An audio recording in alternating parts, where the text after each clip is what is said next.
ਬਿਸਮਿਲ੍ਲਾਹਿਰਰਹਿਮਾनिर्रहीम अस्सलाम वालेकुम। ਤੇ ਤਰਜਮਾ ਅਸੀਂ ਪੜ੍ਹਦੇ ਹੁੰਦੇ ਸਾਂ ਉਰਦੂ ਤਰਜਮਾ ਕੁਰਾਨ ਪਾਕ ਦਾ, ਅਤੇ ਉਹਦੇ 'ਚ ਲਿਖਿਆ ਹੁੰਦਾ ਸੀ ਕੁਲ ਔਜ਼ ਬੀ ਰੱਬਿਲ ਫਲਕ, ਕਹੋ ਕਿ ਮੈਂ ਆਸਮਾਨ ਕੇ ਰੱਬ ਕੀ ਪਨਾਹ ਮੈਂ ਆਤਾ ਹੂੰ। ਯਾਨੀ ਫਲਕ ਦਾ ਤਰਜਮਾ ਉਹਨੂੰ ਆਸਮਾਨ ਕੀਤਾ ਸੀ। ਇੱਥੇ ਫਲਕ ਦਾ ਤਰਜਮਾ ਹੋਇਆ daybreak, lord of daybreak, ਯਾਨੀ ਸੁਬਾ ਦਾ, ਸੁਬਾ ਜਦੋਂ ਫੁੱਟਦੀ ਹੈ। तो नबी करीम सल्लल्लाहु अलैहि वसल्लम ने फरमाया कि हदीस है कि सुबह शाम आप सल्लम ए सूरत फलक पढ़ते हैं।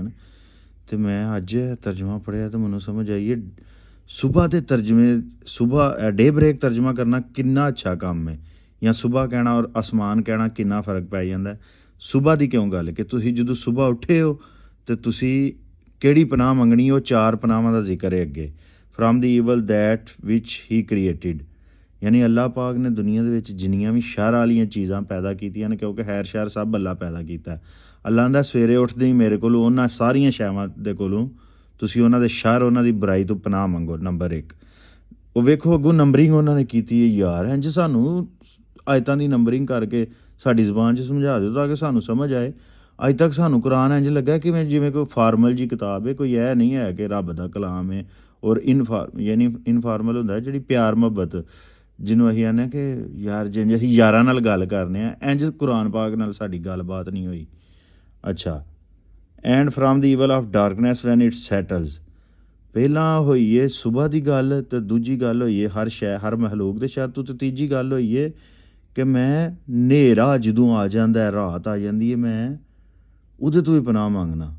दिन की गल है फिर पूरे दिन च जो कुछ होया उहदे च पनाह मंगने, फिर रात नूं दूजी चीज़। तीजी चीज़ है and from the evil of the blowers of not, यानी कि जेड़े गिरहां दे विच फूकदियां ने, उत्थे ये सी कि जेड़ियां औरतां फूकदियां ने, इत्थे वे कि भावें बंदे ने या जनानियां ने, जेड़े भी जादू करदे ने, जादू तो पनाह मंगी गई है। अच्छा, चौथी पनाह अल्लाह ने केड़ा क्या हुक्म दिता मंगो, और हदीस च भी आया है हुक्म मंगो, तुसीं आ पनाह मंगो। And from the evil of an envier when he envies, envy हुंदा है, एनवायर हुंदा है हासद, और इनवाई हुंदा है हसद। यानी 4 चीज़ां तो पनाह मंगण दा हुक्म है जदों दिन तुहाडा चढ़दा है। नबी करीम सल्लल्लाहु अलैहि वसल्लम फरमाया जदों दिन चढ़े ए 4 चीज़ां तो मंगो, हर शहर हर महलूक दे शर तो, ते नेरे दे शर तो जदों नेरा छा जांदा, क्योंकि नेरे च बड़े जराइम हुंदे ने, ते जादू जिहड़े लोग करदे ने उन्हां तो भी पनाह मंगो, क्योंकि वो हर वक्त लोकां दी बुराई सोचदे ने। ते चौथी पनाह है हासदां दे शर तो। क्या बात है यार, ऐं साडा तर्जमा भी होना चाहिए। सिर्फ सानू तर्जमे सादे तर्जमे होण, अरबी वाले ने वो वखरे कुरान पाक होण, नीरे तर्जमे वाले वखरे होण।